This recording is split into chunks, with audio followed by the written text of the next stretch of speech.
สำหรับในคลิปวิดีโอนี้ก็คือข้าพเจ้านี่จะมาแนะนำนะพอดีว่าเห็นหลายๆท่านเนาะให้ความสนใจในเรื่องของการลงทุนหุ้นในต่างประเทศเนาะวันนี้ข้าพเจ้าจะมาแนะนำเนาะคือหารายการโบรกเกอร์ที่คนลาวเนาะสามารถที่จะสมัครหรือว่าลงทุนในหุ้นต่างประเทศโดยเฉพาะแม่นสหรัฐอเมริกาเนาะตัวที่หนึ่งเฮาฮู้กันอยู่เนาะก็คือจะเป็นตัว Interactive Broker หรือ IBKR เนาะดังที่ข้าพเจ้าเคยแนะนำแต่ว่าเป็นอันดับหนึ่งเนาะเป็นโบรกเกอร์มืออาชีพว่าจะเป็นการซื้อการขายการฝากการถอนก็ว่ากันไปเนาะรายละเอียดประมาณนี้เนาะแต่ว่าเป็นที่นิยมเนาะก็จะมีทั้งในรูปแบบเบราว์เซอร์แล้วก็จะเป็นแอปในมือถือเนาะนี่ค่าธรรมเนียมเริ่มต้นเป็น$1หรือน้อยกว่าว่ากันไปรองรับสำหรับคนลาวเนาะนี่รายละเอียดเลยเนาะตัวต่อมาที่ค่อยหามาได้ก็คือจะเป็น eToro เนาะหรือว่า eToro ตัวนี้ก็ถือว่า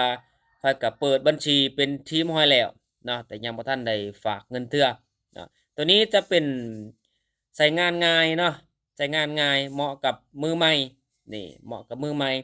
อาจจะลงทุนในระยะสั้นก็ได้ตัวนี้เนาะ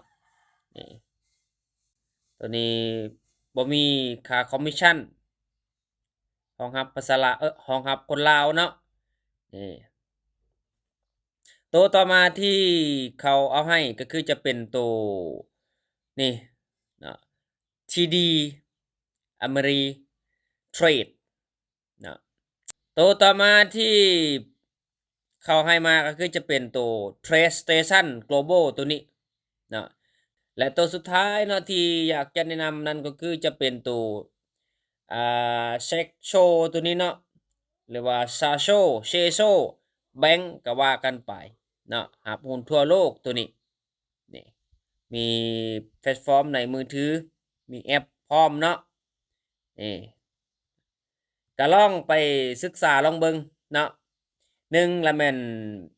IBKR เนาะ2 eToro 3ละแม่น TD อ่า C แล้วจะเป็น Trade Station Global ตัวนี้เนาะแล้วก็จะเป็น Sexual Bank